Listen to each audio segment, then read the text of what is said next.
আসসালামু আলাইকুম। আশা করি সবাই ভালো আছেন। তো আল্লাহর অশেষ রহমতে আমরাও ভালো আছি। তো প্রতিদিনের কাজকর্ম ব্যস্ততা চলতেছে এখন। যেহেতু কাজের সময় গ্রাম। তো আজকে আমরা আসলাম একটু অন্য ধরনের ভিডিও নিয়ে। তো আজকে আমরা পরিকল্পনা একটু যে আমাদের সম্প্রতি আমাদের জমি-জমা ছিল দাদার মধ্যে। তো সব চাচাদের মধ্যে ছিল তার কিছু ভাগ হয়েছে। তো অনেক জায়গায় জমি বা অল্প কিছু জমি পাওয়া গেছে যেখানে ফসলাদি করা বা অন্য কিছু করা সম্ভব হচ্ছে না। একটু গাছের ছায়া আছে। তো আমরা চিন্তা ভাবনা করছি কি ওখানে একটু ইউক্যালিপ্টাস বা মেহগনির গাছ যেগুলো আছে ওগুলা লাগায় দিব। তো যেরকম ভাবনা সেরকম চিন্তা ভাবনা। তো বিকালবেলা আমরা সকালবেলা গেছিলাম। গাছ আনতে, গাছ নিয়ে আসছি। নিয়ে আসার পর বাসায় রাখছি। রাখার পরে যাইতেছি বাঁশ কাটতে। বাঁশ কাটার পর বাঁশ কাটে নিয়ে আসে গাছের একটা সাপোর্ট বা খুঁটির দরকার হয়। নাহলে গাছগুলা ছাগল বা গরুর বাছুর-টাছুরে যদি একটু পা দেয় উপরে পাতা খাওয়ার চেষ্টা করে যেহেতু গাছগুলো এখন ছোট। তো গাছগুলা নিমেষেই ভেঙে যায় বা ছোট মচড়ে যায়, গাছগুলা নষ্ট হয়ে যায়। তো একটা খুঁটি দিয়ে দিলে যদি একটা খুঁটি দিয়ে দেওয়া হয় গাছগুলার সাথে, তো গাছগুলা অনেক ভালো থাকে। মজবুত থাকে এবং খুঁটির সাপোর্টে অনেক ভালো শক্তভাবে দাঁড়িয়ে থাকে। তো সেই সুবাদে আমরা গেছিলাম বাস্তবে বাঁশ কাটা নিয়ে আসার পর খুঁটি করে ফেলেছি। খুঁটি করার পর যেহেতু আমরা গাছগুলা নিয়ে এসে রাখছিলাম তো গাছগুলা নিয়ে সোজাসুটি গেছি আমরা সেই জমিতে। জমিতে যাওয়ার পর এই যে একটু ঘাসটুকু দেখতে পাইতেছেন, এই ঘাস সহকারে এইটুকু আমাদের আর খুব বেশি হলে ৫ থেকে ৬ হাত জমি এখানে ছাটে ভাগ পাইছি।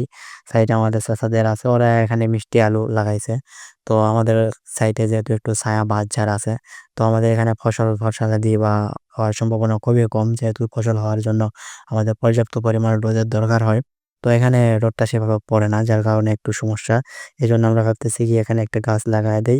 গাছ লাগায় দেওয়ার পর নিচে যেইটুকু জায়গা থাকবে যেহেতু গাছ এখনো ছোট আছে, তো গাছ আস্তে, আস্তে বড় হবে। তো আমরা এখানে নিচে একটু পেঁয়াজ, রসুন বা ধনিয়া পাতা বা শাক এরকম কিছু যদি হয় আমরা বুনে দেব। তো গাছ যেহেতু নিয়ে আসছি, নিয়ে আসে এখানে গাছ রাখছি, খুঁটি রাখছি। একেকটা করে গর্ত করতেছি। আর গাছের এগুলো পাতা অনেক নিচ পর্যন্ত আছে। আমাদের এখানে বাড়ির কাছে নার্সারি আছে যেখানে এই গাছগুলোর চারা রোপণ করা হয়। শুধু এই গাছগুলা না বিভিন্ন ফলাদি ও অনেক চারা আছে যেগুলো আমাদের বাড়ির পাশেই নার্সারিতে রোপণ করা হয়।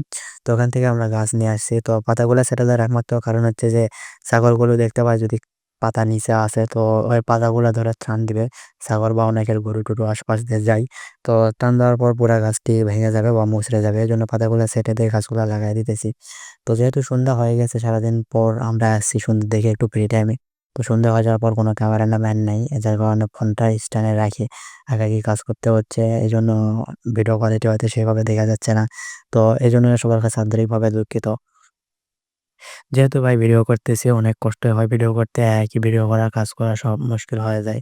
তো আপনারা একটু আমাদের যদি একটা শেয়ার বা লাইক বা কমেন্ট করে সাবস্ক্রাইব করে আমাদের পাশে থাকেন, তো ভিডিও করার জন্য অনেক অনুপ্রাণিত হবে। তো এরকম যে আমরা গ্রামে গঞ্জে যে ভিডিওগুলা করে থাকি বা কৃষি রিলেটেড যে কাজগুলা করে থাকি বা খামার রিলেটেড বলেন যে আমরা কাজগুলা করে থাকি। তো আমাদের এদিকে খামার নেই, কৃষি রিলেটেড কাজগুলা আমরা করতেছি।